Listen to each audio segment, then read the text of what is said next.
말씀이었습니다. 오늘도 이 말씀을 가지고 하나님의 주권을 드러내는 베드로의 설교라는 제목으로 말씀을 나누겠습니다.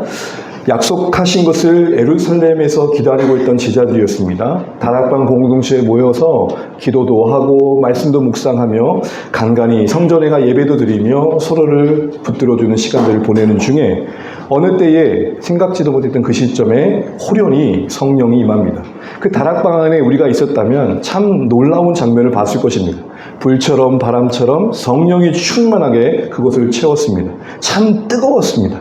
그런데 그 뜨거움에 가득한 그들이 이제 다락방에서 나와 오순절 절기를 지키게 온 무리들 가운데 나아가 말을 전하는데 이상한 일이 생긴 겁니다. 그 가운데 멀리서 왔던 영어밖에 할 수 없었던, 당시 기준으로는, 오늘 기준으로는 영어밖에 할 수 없었던 이들이 자기가 태어난 곳의 말로 듣는 난곡 방언으로 복음을 듣는 일들이 일어난 겁니다. 이 놀라운 체험의 현장 중에 사람들의 반응은 두 가지로 갈라졌습니다. 감탄하고 놀라움으로 뭔가 기대감으로 그 현장을 바라보는 이들이 있었고, 또한 조롱하고 비난하는 이들도 있었습니다. 그 현장에서 오늘 베드로는 두둑 서서 설교하고 있는 겁니다. 14절 말씀에 오시게 되면 그 설교하는 베드로의 시작이 이렇게 시작합니다. 14절 같이 한번 읽어볼게요. 시작. 베드로가 11 사도와 함께 서서 소리를 높여 이르되 유대인들과 예루살렘에 사는 모든 사람들아 이 일을 너희로 알게 할 것이니 내 말에 귀를 기울이라. 아멘. 이 일을 너희로 알게 할 것이니, 이게 지금 베드로가 본 설교의 필요성이었습니다.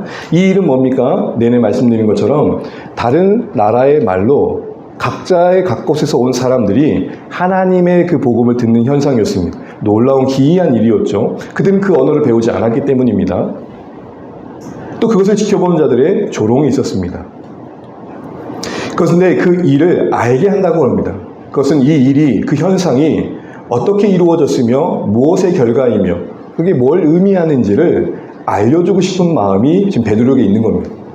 그래서 그 현실을, 그 현장을 구약의 말씀을 인용해서 설명해주고 있는 겁니다. 말씀과 그들이 처한 그 놀라운 현장을 연결시켜주고 있습니다. 설교자의 역할은 연결자입니다. 구약과 신약을 연결하고 성경과 오늘의 우리를 연결해 주는 겁니다. 그 간극을 하나님의 은혜 안에서 또 하나님이 말씀의 해석의 근거에서 나누어주고 연결해주고, 그래서 과거의 말씀이 아닌 오늘의 말씀 되게 하는 거죠.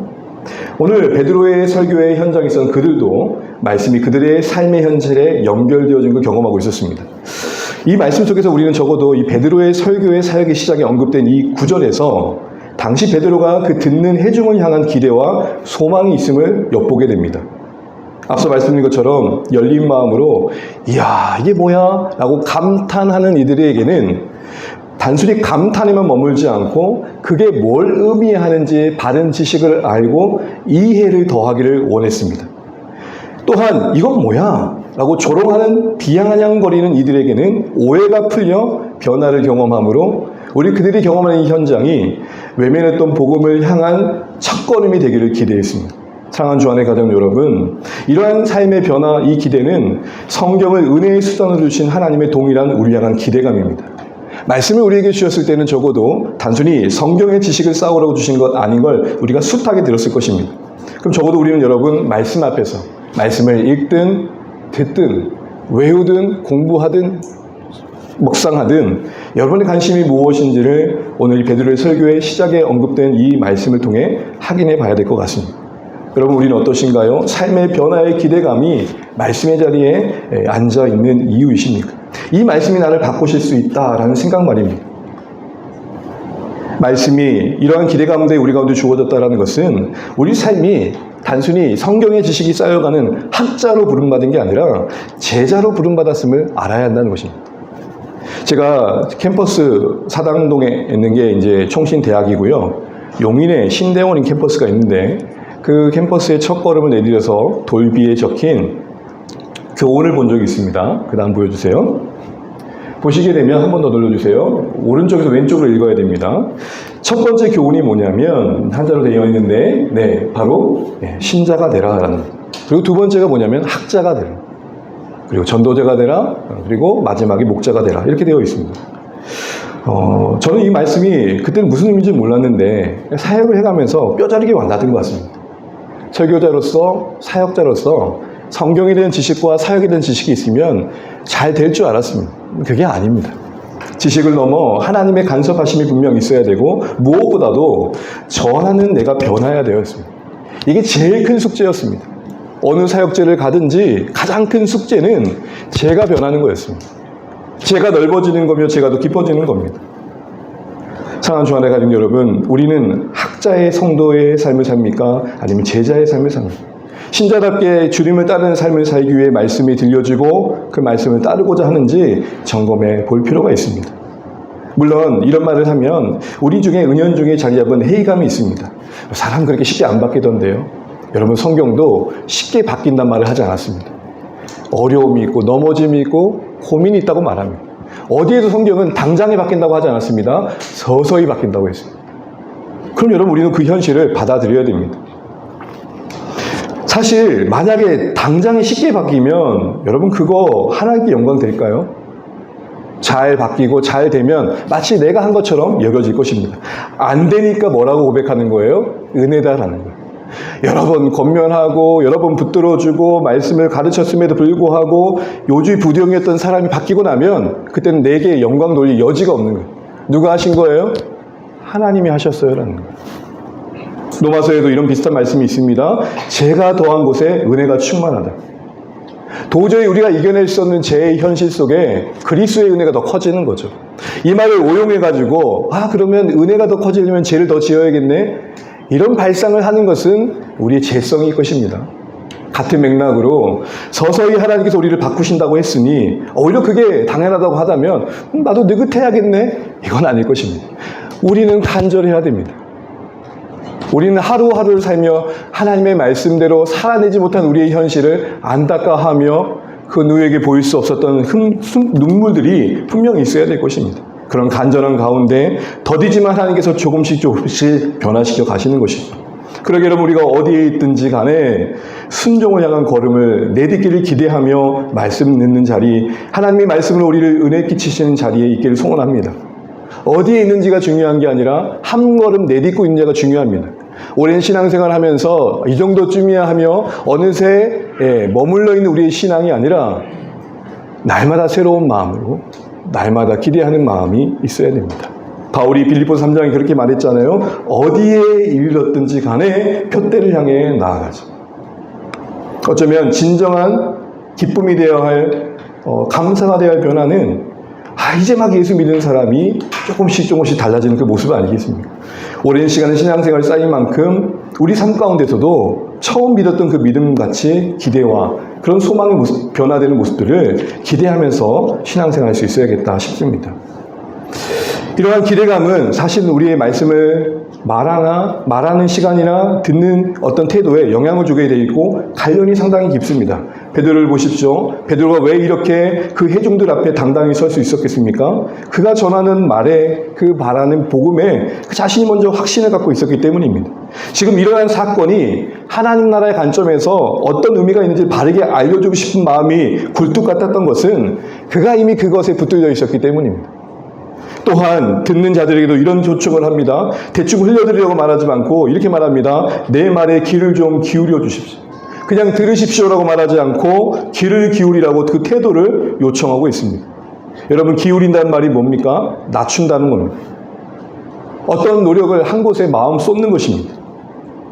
결국 하나님의 말씀이 우리를 변화시키는 은혜의 수단으로 일하기 위해서 베드로가 처음 요청하는 것처럼 기울이는 자세가 필요합니다. 들으려는 마음, 그것이 당장 내 삶을 바꾸내지 못하더라도 그래도 겸손히 하나님 앞에 이 말씀이 나를 살리겠다는 것은 확신을 가지고 듣고자 하는 마음, 거기에 마음을 쏟는 마음이 필요합니다. 그것이 우리를 성장시켜 갈 것입니다. 한 예로 여러분 그 다음 화면을 보시면 아볼로라는 사람이 여러분 성경에 등장하죠. 브리스길라와 아굴라라는 평신도가 성경학자였던 아볼로를 가리킵니다. 에베소에서 있었던 일입니다.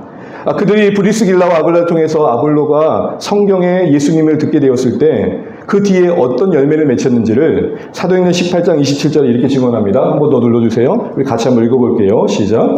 아볼로가 아가야로 건너가가자 하므로 형제들이 그를 격려하며 제자들에게 편지를 써 영접하라 하였더니 그가 감에 은혜로 말미암아 믿은 자들에게 많은 유익을 주니. 어떤 유익을 줬다고요? 많은 유익을 주니. 앞서 말씀드린 것처럼 이 아볼로의 성장의 모습이 격 저의 고민입니다. 제가 자라는 만큼, 제가 더 변화되어오는 만큼 함께하는 성도님들과 함께하는 사람들이 더 유익을 누릴 것입니다. 오늘 아볼로가 자신의 성경의 능함에 취해서 어디 평신도가 저한테 말을 가르쳐요? 라고 다친 마음, 기울인 마음, 낮아진 마음, 예수님을 더 알고자 한 집중의 마음이 아니었다면 오늘 아볼로는 오늘 이런 유익을 끼칠 수 없었을 것입니다. 여러분 이런 질문 한번 해보죠. 말씀 앞에 귀를 기울이라는 이 요청은 우리에게 이렇게 적용되어야 될 것 같습니다. 나는 배우려고 하는 자인가? 신자로서 나의 또 다른 이름은 배우는 자인가? 하나님의 말씀을 잘 알고자 하고 그 말씀대로 살고자 싶은 배움에 대한 성장에 대한 기대감과 기울이는 마음이 있는가 돌아봐야겠습니다. 이것은 이렇게 점검될 수 있을 것 같습니다. 듣고 싶은 말씀에만 나의 귀를 기울이는가? 어느 형편에서든 그곳에서 들려주시고자 하는 하나님의 말씀에 더 우선순위를 두는가? 이 두 가지의 질문이 앞서 우리 기울이는 마음의 진정성을 알려줄 것입니다. 듣고자 하는 자는 그 형편과 그 상황이 어떠하든 그 말씀이 어떠하든 거기서 말씀하시는 하나님을 바라볼 것입니다. 우리 모두 이 기울이는 마음을 따라 베드로가 기대했던 그 마음처럼 또 하나님이 우리에게 이 은혜의 수단인 성경을 주신 기대처럼 말씀 안에서 변화를 경험해가고 서서히 하나님의 사람들로 변화되어가는 은혜들을 경험해가는 우리 삶이 되면 좋겠습니다. 이를 위해서 우리가 정말 더 마음이 어디로 쏟아지고 있는지 우리 자세가 얼마나 기울여지고 낮아지고 있는지를 점검해 보시는 이 말씀이 되시면 좋겠습니다. 이어지는 내용을 보면 이제 이렇게 서두를 연 뒤에 베드로가 긴 설교를 하는데요. 오늘 제가 읽어드렸던 것처럼 참 상당히 많은 분량입니다. 그래서 그 흐름을 이해하고 주요 내용만 표로 좀 정리를 했는데 조금씩 잘 따라와 주시면 좋겠습니다. 핵심은 뭐냐? 그들이 지금 낯설어하는, 놀라워하는, 때론 조롱하는 그 현장은 치한 게 아니라는 겁니다. 그냥 이상한 일이 아니라는 겁니다. 이게 지금 말씀대로 성령이 오신 사건이다. 성령이 오셨기에 일어난 일들이다. 이게 지금 핵심입니다. 그래서 베드로는 지금 그들에게 전하고 싶었던 일은 그들이 경험하는 현상이 성령이 오심으로 인한 결과임을 알려주고 싶었고, 두 번째는 이 성령의 오심은 결국 요엘 선지자를 통해 예언하셨던 대로 모든 사람들, 모든 계층, 모든 인종, 모든 사람들 속에 성령이 임하심으로 어느 누구든지 예수님의 이름을 부르는 자들은 구원을 얻는 새로운 시대가 열렸음을 말하고 있는 것입니다.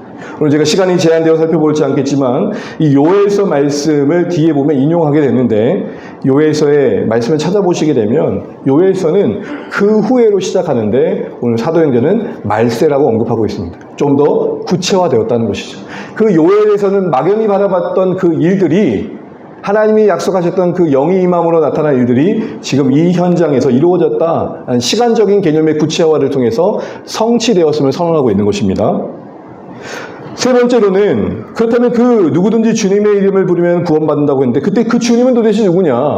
라고 할 때 이어지는 내용이 바로 너희가 십자가에 못 박은 그분이 바로 그 주님이셔. 지금 그 얘기를 하고 있는 것입니다.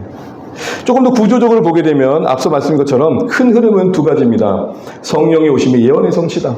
그리고 그 성령의 오심은 너희가 십자가에 못 박은 그분이 주님 되심으로 인해 보내어진 것이다. 이렇게 얘기를 하고 있는 것입니다. 그래서 15절부터 21절의 내용 그리고 그 뒤의 내용들은 여러분이 쭉 한번 살펴보시면 좋겠는데 주목해 볼 것은 성령님이 오신 것은 약속대로 오신 거고 그 약속이 성취될 수 있었던 것은 예수님이 죽음을 이기시고 부활하고 승천하셨기 때문이다 라는 것이며 결론적으로 말하는 것은 이렇게 성령이 우리 가운데 임한 것은 예수님이 부활 승천하셔서 지금 우리를 다스리고 계심을 선언하고 계신 거다라고 말하고 있는 것입니다. 그런데 여러분 제가 오늘 주목하고 싶은 것은 공통된 진술이 한 가지가 계속 반복되고 있다는 겁니다. 15절부터 36절까지 긴 설교의 내용, 아마 누가도 이걸 기록하면서 요약했을 겁니다. 이거보다 원래 설교는 더 길었을 거예요. 그런데 기록하는 과정 속에서 거듭 공통적으로 강조되고 있는 것들이 뭐냐라고 봤을 때 그것은 다른 것이 아니라 하나님이라는, 하나님께서라는 주어가 8번씩 모든 맥락 속에서 언급되고 있다는 겁니다. 예수님의 공생애를 얘기할 때도, 예수님의 십자가를 얘기할 때도, 예수님의 부활을 이야기할 때도, 예수님의 승천을 얘기할 때도, 성령의 약속대로 성령의 오심을 이야기할 때도 모든 건마다 하나님께서 한마디로 베드로는 모든 제자들이 성령으로 충만하게 된 이 일들, 그리고 그들이 그 현상을 보고 있는 그 모든 일들은 하나님이 하셨다라고 역설하고 있는 겁니다. 자, 정리해보죠. 성령의 충만한 현장이 펼쳐지고 있습니다. 그 현장에 던져진 현실 속에 있는 자들은 제자들 외에는 이해를 못하고 있었습니다. 이게 뭐지? 그 난해한 현장 속에 베드로가 떡하니 서서 도망가지 않고 이제는 하나님 나라의 의미를 바르게 설명합니다. 이 성령의 역사로 인한 일들이다. 이게 성령이 오신 일들이다. 새로운 시대가 이제 열렸다. 이것은 예언의 성취다. 그리고 이 예언의 성취는 너희들이 십자가에 못 박은 그 주님이 주님 되심으로 인해 일어난 일이다. 그들은 그 놀라운 체험을 복음의 빛 아래서 제롭게 정리하고 이해하고 그 중심에 있는 하나님을 봐야 했던 것입니다. 사랑하는 주안의 가족 여러분, 이처럼 베드로의 설교는 하나님의 주권을 담아내고 있습니다. 그 주권의 은혜로우심, 그 주권의 능력, 영광을 선포하고 드러내고 있습니다. 여러분, 진짜 바른 설교는 뭘까요? 조금 더 쉬운 질문으로 잘하는 설교는 뭘까요? 온갖 수사업법과 웅변력을 발휘해서 사람들의 마음을 훔쳐내는 것, 필요한 요령일 것입니다. 그러나 진짜 설교는 이 기록된 말씀 안에 자신을 담아내신 하나님이 누구신지를 고스란히 잘 드러내는 것입니다. 기록된 이전의 언어가 우리에게 낯설기 때문에 오늘의 언어로 잘 들려질 수 있도록 돕는 것입니다. 그래서 늘 설교자의 고민은 여기서 내가 뭘 말할까가 아니라 여기에 내 생각을 주입하는 게 아니라 주해, 말씀을 풀어 하나님 여기서 뭘 말씀하려고 하셨지를 묻는 것입니다. 여러분, 제가 하고 싶은 말을 한다면 그처럼 쉬운 게 어디 있습니까? 그러나 말씀 앞에서 하나님이 하시는 말씀이 뭔지를 찾는 것, 그게 설교자의 고민이며 또한 우리 모든 성도들이 말씀 앞에 서서 질문해야 할 중요한 질문입니다. 특별히 여러분, 베드로의 이 설교는 교회 앞에서나 그리고 공식적으로 모두 앞에서 한 첫 설교입니다. 교회가 처음 이제 역사 속의 그 무대 속에 그 자신의 모습을 드러낸 시작의 첫 설교예요. 소위 어떻게 보면 수련회에 빗대어 보자면 우리가 시작 예배를 드리잖아요. 이제 막 시작한 거예요. 근데 그 핵심 메시지가 뭡니까? 하나님이 교회와 인생과 역사의 주인이시다. 주관자가 되신다. 이는 결국 교회가 계속해서 앞으로의 사도행전을 써가는 데 있어서 중요한 고백, 정말로 확고히 해야 될 것은 하나님이라는 것입니다. 이것이 단지 명분이 아니라 진짜 우리 삶의 실제가 되어야 한다는 것입니다. 성경을 통해 기대하시는 변화, 앞서 우리가 변화되어야 된다고 했는데 그 변화의 핵심 내용이 바로 이것입니다. 주권자이신 하나님에 대해서 바로 알고 그 요구하시는 바에 순종하는 것입니다. 하나님을 바로 안다면 감히 그럴 수 없는 것이죠. 하나님의 영광을 목격한다면 그렇게 가벼울 수 없는 것이죠. 하나님에 대해 바로 알고 그 주권자이신 하나님의 영광과 은혜와 능력을 이해하고 신뢰하고 그것이 요구하는 삶에 반응하는 것, 그것이 오늘 성경을 통해 기대하는 변화입니다. 그래서 여러분, 우리가 요즘 소요리 문답을 살피면서 우리의 믿음의 내용의 틀을 세워가고 있는데 소요리 문답은 그 짧은 107문까지의 내용 속에 아주 체계적으로 논리적으로 우리 신앙을 갖춰갈 수 있도록 돕고 있습니다. 그 시작의 서론에 앞으로 우리가 이 인생의 목적, 곧 하나님을 영화롭게 하며 그를 기뻐하기 위해 필요한 방법에서 제시하는 질문의 답은 3문에 있었는데 그게 무엇이었습니까? 화면을 보여주시고 제가 질문을 하면 여러분이 화면을 보고 읽어주면 좋겠습니다. 그 다음에요. 읽겠습니다. 시작. 제가 질문할게 답을 해주세요. 성경이 제일 요긴하게 교훈하는 것이 무엇인가? 성경이 제일 요긴하게 교훈하는 것은 사람이 하나님을 대하여 어떻게 믿을 것과 하나님께서 사람에게 요구하시는 본분입니다. 아멘. 여러분, 이 두 가지를 늘 기억하십시오. 성경을 읽으실 때 그 뒤에 좀 더 구체적인 여러 질문이 올 수 있겠지만 이 말씀 안에서 하나님은 누구신가? 뭘 하시는가? 그리고 그 하나님 우리에게 뭘 기대하시며 요구하시는가? 이 두 가지 큰 질문이 언제나 우리 삶의 성경 속에서 직면해야 할 질문이며 우리 인생에 채워가야 할 답인 것입니다. 그렇다면 여러분, 이렇게 하나님의 주권자이심을 선포하는 이 철서교회 앞에 그들의 당시에 선포되는 말씀이 오늘 우리에게 적용되는 삶의 모습은 뭘까요? 여러 가지로 생각해 볼 수 있지만 저는 오늘 이렇게 하두를 던지고 싶습니다. 하나님의 주권을 진짜 바로 알고 인정하는 삶의 모습은 그 주님을 따르는 거라는 겁니다. 너무 쉽죠? 근데 이 따른다는 의미를 우리는 조금 더 베드로의 신앙의 고백 속에서 생각해 보려고 합니다. 여러분, 너무 잘 알고 있는 사건 하나가 있습니다. 베드로가 멋있게 주는 그리스도시요 살아계신 하나님이라 라고 아주 그냥 뻔질나게 이렇게 멋지게 고백을 한 뒤에 예수님께서 이제 내가 고난을 받을 것이다. 예루살렘에 가면 종교 지도자들이 나를 붙들어서 십자가에 못 박을 것이다. 그래, 그걸로 끝나지 않는다. 부활한다. 이렇게 앞으로의 고난과 영광을 말씀하십니다. 그런데 이때 베드로는 뭐 하나에 꽂혀요? 십자가에 못 박힌다는 거예요. 왜 꽂혔을까요? 그건 자기 생각이 아니었어요. 자기가 생각하는 방식은 그게 아니었어요. 예루살렘에 들어갈 때 그가 기대했던 모습은 뭐죠? 오! 환호를 받는 거였어요.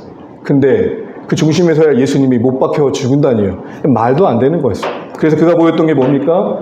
그 다음 그림 보여주세요. 그가 보였던 게 뭐냐면 예수님을 붙들고 항면하며 이야기를 할 때 예수님이 베드로에게 하셨던 그 말씀이 있습니다. 그 다음 눌러주세요. 함께 읽게요. 시작. 사탄아, 내 뒤로 물러가라. 누구든지 나를 따라오려거든 자기를 부인하고 자기 십자가를 지고.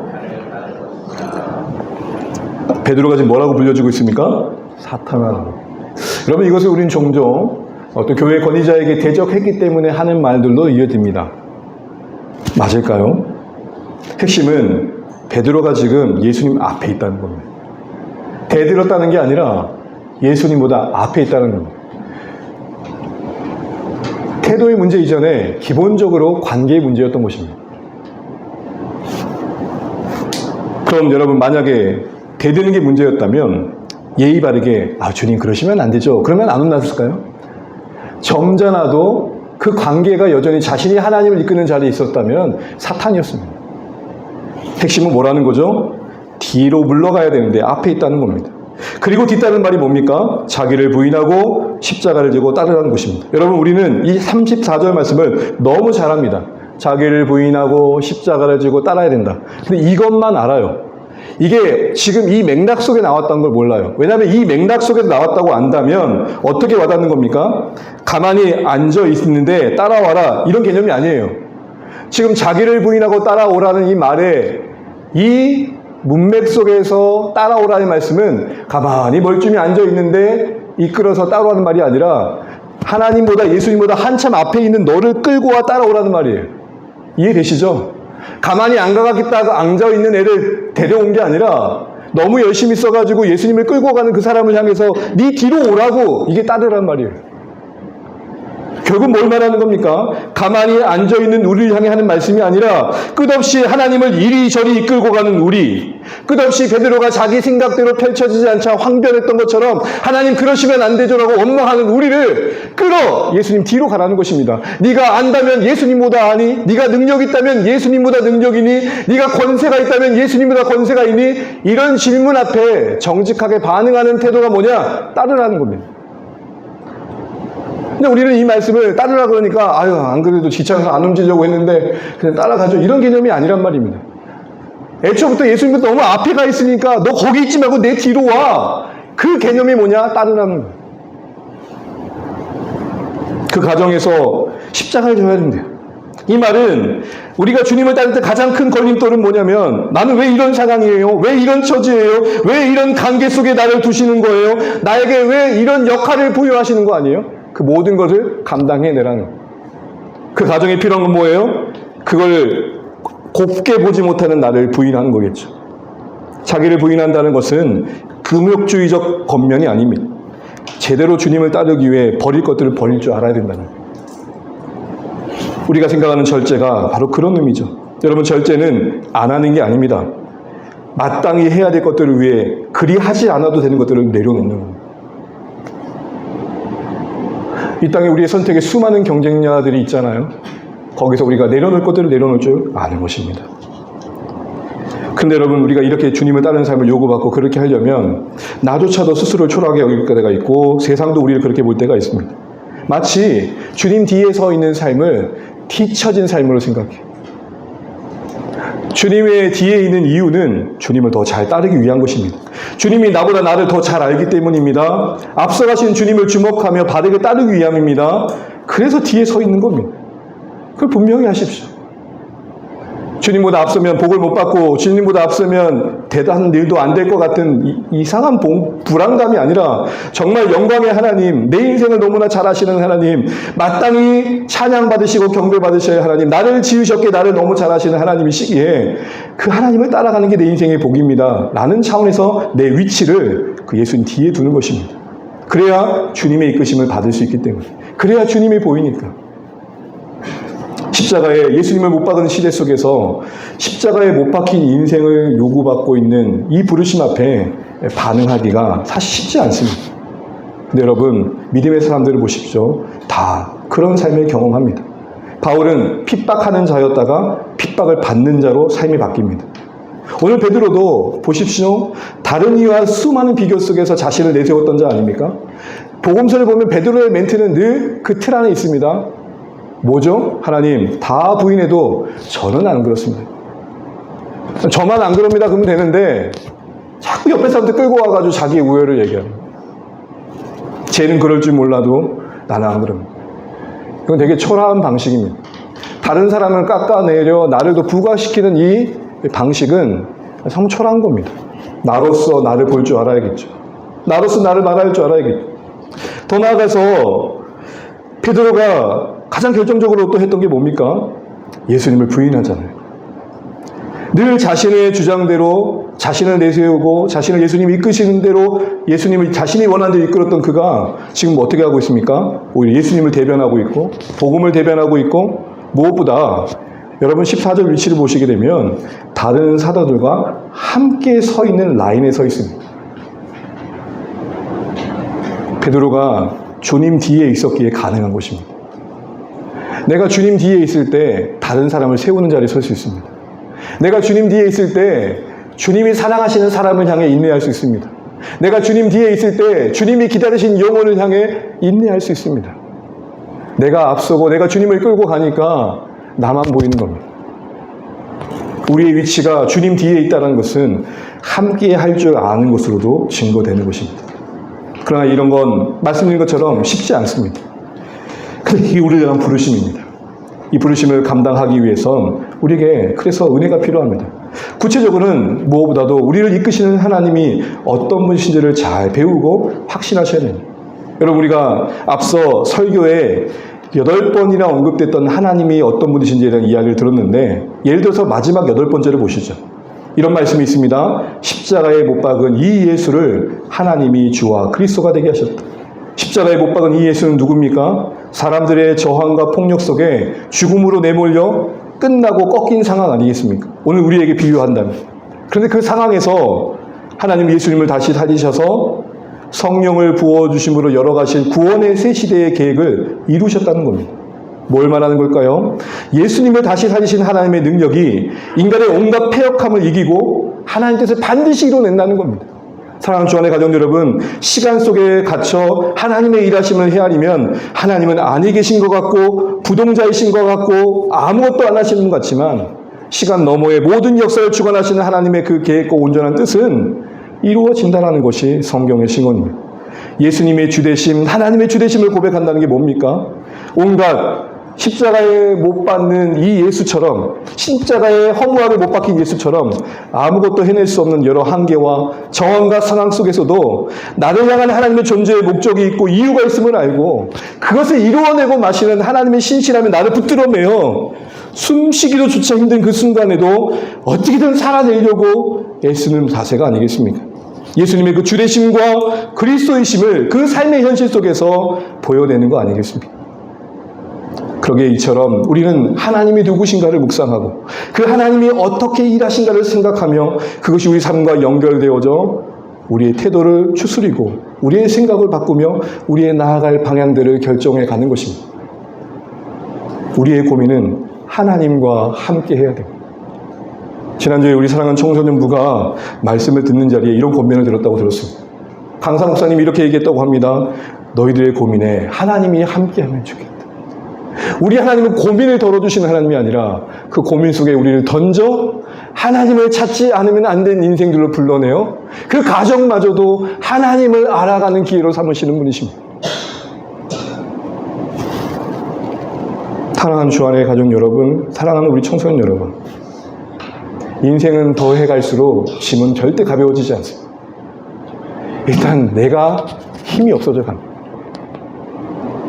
이전과 같지 않다는 말을 저는 숱한 사람들에게 듣습니다. 거기만 보니까 그거만 그런 것 같은데 이전과 같지 않다는 말을 늘 듣습니다. 그러나 여러분, 우리의 짐은 더해져 가지만 그 짐이 더해져 감을 감당할 사람들도 하나님 또 우리를 만들어 가십니다. 그것이 바로 우리를 앞서 이끄시는 하나님을 묵상하는 삶에서 맺혀진 열매.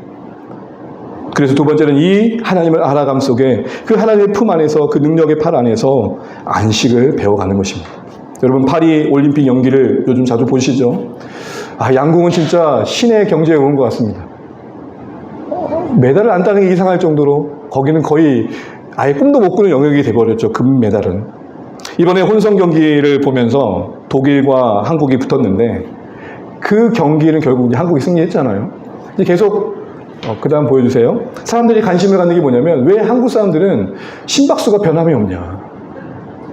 그러면 지금 경기 보면 옆에 그 사람이 칼을 당길 때 심박수가 나오잖아요. 뭐 카메라에 그 심박수가 찍혀서 이제 이렇게 모니터 되고 있는 건데 대부분 뭐 가끔 한국 선수들 그럴 때 있지만 대부분 한국 선수들 거의 고요해요. 여러분, 이 정도 심박수면요 거의 수면 상태래요. 그러니까 모든 소음 속에서 저 금빛만을 바라보면서 고요하게 자기 혼자 쏘고 있는 거예요. 저는 이거 보고 너무 눈물 났는데 어쩌죠? 이 시끄러운 세상 속에서 하나님의 따뜻한 품 안에 고요히 마치 아이가 자궁에 엄마 뱃속에 있는 것처럼 그 고요함 속에 세상은 늘 시끄럽지만 오직 선수들이 금빛만을 향해 저기하게 뛰지 않는 가슴으로 그냥 가만히 할씨를 당기고 놓았던 것처럼 우리 세상에서 니 왜 그러냐, 그렇게 살면 답이 나오냐, 그렇게 하면 먹을 것이 나오겠냐라고 하는 세상 속에서 고요히 주님을 따르면 좋겠는데, 근데 봤더니 이렇게 훈련되는 게 그냥 된 게 아니에요. 아주 그냥 대단한 훈련을 받더라고요. 여러분, 제가 기갑부대에 있었습니다. 기계화 부대에 있었는데 전차 훈련을 할 때요, 매일 총을 쏩니다. 이게 여러분 영화에서 보면 가끔 이렇게 막 하잖아요. 그거 다 구라예요. 절대 그렇게 안 돼요. 한 번 쏘면 난리가 나요. 그 소음에. 그 개념에 기막이 터질 수밖에 없어요. 근데 그런 훈련을 했더라고요. 그러니까 이 활 쏘는 선수들이 전차에 올라가가지고 다다다다다다다 이걸 연습하는 거예요. 이걸 연습했을 때 이거 뭐 어렵겠어요, 이거? 끊임없는 소음 속에서 던져지고 연습을 했더라고요. 그리고는 이런 평가를 받았습니다. 이 경기에 어떤 기자가 평가하기를 이렇게 평가했더라고요. 독일은 바람을 계산했지만 한국은 바람을 극복했다.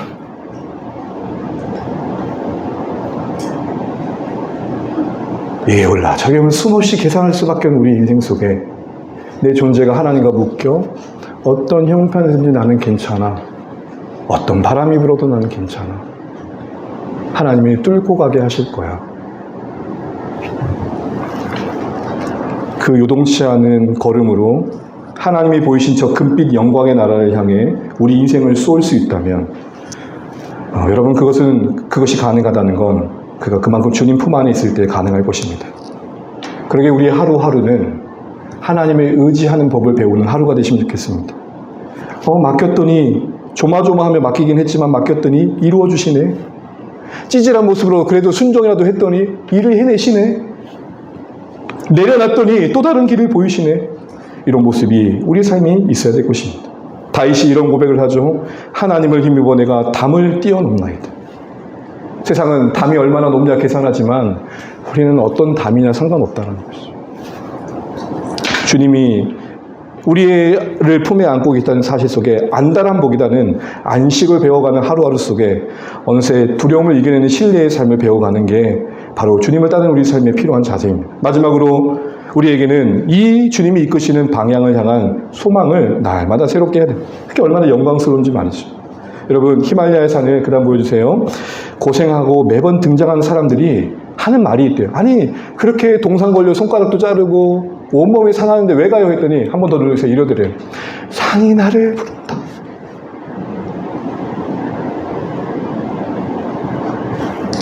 왜 목회하세요? 왜 그렇게 말씀 전한다고 애쓰세요? 주님의 나라가 저를 부릅니다. 하나님이 계신 영광의 나라가 오늘 이 역할을 통해 주님의 나라를 위해 순종하듯이 약속을 하고 계신 그 영광을 약속하고 계십니다. 여러분, 우리는 그 들리는 소리가 있으십니까? 이 걸음을 걸어야 할 소망의 소리가 들리십니까? 저 산이 나를 부른다라는 말 하나에 히말라야 산의 그 고생길을 매번 이겨내며 등장하는 사람들처럼 예수가 우리를 부르는 소리 금성 부드러워 문 앞에 나와서 사면을 보며 우리를 기다리네. 사랑하는 주 안의 가족 여러분, 그 예수님의 음성이 참 부드럽게 들리시면 좋겠습니다. 하나님 나라의 그 영광스러운 곳에서 우리를 부르시는 하나님의 음성이 부드럽게 들리시면 좋겠습니다.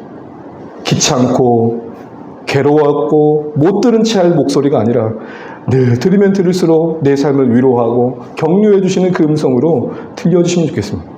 세상 그 어떤 부드러운 소리보다 더 달콤하게 들려 어떤 상황에서도 그 소망이 우리를 견인해가는 은혜들을 경험해 가시는 우리 모든 주 안의 가족 되시길 바랍니다. 말씀을 맺겠습니다. 사랑하는 주 안의 가족 여러분, 오늘 베드로의 설교의 핵심은 하나님이 하셨다입니다. 이제 막 역사의 그 첫 무대에 교회가 그 걸음을 세상 속에 내디디면서 분명히 해야 할 그 출발선상에서 확인해야 될 것이 있었습니다. 하나님이 하신다입니다. 이것은 어떠한 명분이 아닌 신앙의 실제이며 교회의 역사였습니다. 매일 아침 하루에 이 설교의 말씀이 들려주면 좋겠습니다. 하나님이 나를 오늘도 인도하신다. 하나님이 십자가에 못 박는 이 세상 속에서 예수님의 십자가에 못 박는 세상 속에서 나를 이겨내게 하실 것이다. 견디게 하실 것이다. 살아내게 하실 것이다. 하나님이 하실 것이다. 하나님이 인도해 가실 것이다. 이 하나님의 하심에 대한 선언 속에 우리 하루하루가 시작되어지고 또 여러분의 섬김의 출발이 되어지고 우리의 교회의 근거가 되어서 우리가 하나님의 일하심에 동역해 가면 좋겠습니다. 어떤 형편 속에서도 그 주님을 따르는 자들로 교회로 증거되면 좋겠습니다. 주 예수의 주되심과 그리스도 되심이 우리 삶을 통해 증거되면 좋겠습니다. 이런 우리를 보고 세상이 우리가 믿는 하나님을 알게 되고 이런 우리를 보고 세상이 주와 그리스도 되신 하나님을 믿게 되어지는 그 신령한 역사가 우리의 모든 삶에 펼쳐지기를 주님의 이름으로 축복합니다. 알겠습니다.